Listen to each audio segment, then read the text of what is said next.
What's up, guys? As awful as this season has been, the Saints may have just had their best win of the season. They beat the 13-2 Philadelphia Eagles 20-10, thanks to a game-sealing laddie daddy pick six. I'm so happy he's back, but we needed him a long time ago.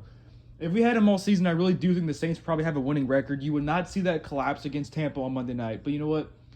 You can't change that. It already happened. It is what it is. Tampa Bay won today, unfortunately, against Carolina, so the Saints can no longer win the NFC South. However, there is still a very complicated scenario in which the Saints can obtain the seventh seed in the NFC playoffs, but it's very complicated, and it starts with today, as of right now, like leaving everything in the past, as of about 3:12 p.m. Actually, Carolina has not lost yet. They're about to onside kick this thing, but they're probably not going to get it. Yeah, Tampa Bay just got it. So Tampa Bay wins. Whatever. They need Green Bay to lose today to Minnesota. They need Green Bay to lose to Minnesota. If Green Bay wins against Minnesota, they're out. And then we need a few things to happen next week. Like we need Washington to lose to Dallas. We need Seattle to lose to the no, I think no matter what, we need Seattle to lose to the Rams. We need Green Bay to. We need Detroit to beat Green Bay. Or no, we need Green Bay to beat Detroit. I'm sorry. And the Saints have to beat Carolina.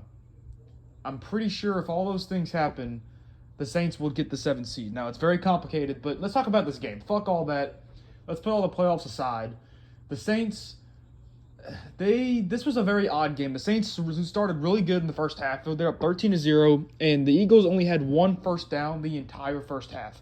It really felt like the Packers game last year, and the Saints won 38-3 and just dominated in every single fucking part of the game. And then as the third quarter started, the Eagles really started to get the run game going and really fucking up our defense. And it really looked like we were going to blow it because Andy Dalton was taking these dumbest sacks I've ever seen. I think he took like 6 sacks this game. And especially in the second half, he's slowed down a lot because he started the game off like 13 of 13. Something like that, and then he threw a pick before half that just shifted all the momentum offensively because we could not move the ball the entire second half. But then, oh man, the Eagles were getting momentum going. They literally threw a jump ball, like they threw the ball to AJ Brown 50 yards on the field, and he catches it against Paulson Debo. I don't know why we started Paulson Debo today. I don't understand what the thinking was. I think Alontae Taylor has proven that he is better than Paulson Debo, and I think Alontae Taylor should have been getting those snaps. I don't know if Alontae Taylor was on the field at all this game. And I think that's a fucking crime. He has to be starting. I don't know. Adebo, what does Adebo do that's that good? Like, Adebo has significantly fallen off this year. And he constantly Adebo in clutch situations is awful. Like, you saw that deep touchdown he gave up today. He gave up that 50-yard PI against Tampa that got them right back in the game. I mean, he consistently does this. He did this last year against the Giants and the Falcons. He lost both of those games because he could not cover. But I got to stop bitching. We beat the Eagles. We're on a 3-game win streak, and this is the best part of our season, even though we waited until the playoffs are like a full-on long shot to make. But you know what? It is what it is. We would lose in the playoffs anyway, so even if we don't I'm not saying I don't want to make the playoffs. I do want to make the playoffs. But I mean, even if we don't make it, you got to be happy with the way this team has gutted out these wins. I mean, barely beating Atlanta by getting a takeaway at the end of the game. You stop Cleveland at the end of the game in the coldest game in Saints franchise history to win that game. And then you beat the best team in the NFL by getting a pick six at the end to seal it after they made a comeback to cut the game close. Now, you could say no Jalen Hurts, but it doesn't matter. This is the best team in the NFL. They scored 34 points against Dallas. Against Dallas's, elite defense. The Saints defense with Marshawn Lattimore is elite. And I've gone this long without even saying Cam Jordan had 3 sacks today, and he has now taken the lead. He has the all-time franchise record for sacks. So good for Cam Jordan. I hope he's back next year, even though he's not that good anymore. He had 3 sacks today. But even though he's a lot more inconsistent than he used to be, and he's getting old and all that, I think you got to keep him around next year just because he's that vet. Just to have him. Same with Demario Davis. But Demario Davis, I'm not saying Demario Davis is doing a lot better in terms of age than Cam Jordan, in my opinion. But both of those guys can still play. I would expect both of them back next year. Next year is going to be really interesting. I really hope you don't bring back Andy Dalton. As this, his stats may look solid, but he had nothing to do with this game. If anything, I feel like he really tried to lose this game. He just, God, the third quarter actually made me, like, I think I got brain damage from watching the Saints offense in the third quarter. It was so bad. Now, first half was great. The opening drive was like a 9-minute drive that went 15 plays, and I think it might have been the best drive I've seen the Saints do all year. The Saints, they ran a screen pass to Alvin Kamara this game. Can you believe it? They did a screen pass to Alvin Kamara, and they got a first down. I never thought I'd see the day. I never thought I would see the day the Saints finally utilized Alvin Kamara in the screen game, and they did it, and it worked. It was awesome. I'd love to see more of that. Alvin Kamara is still... Whoa, Tampa Bay... What the fuck?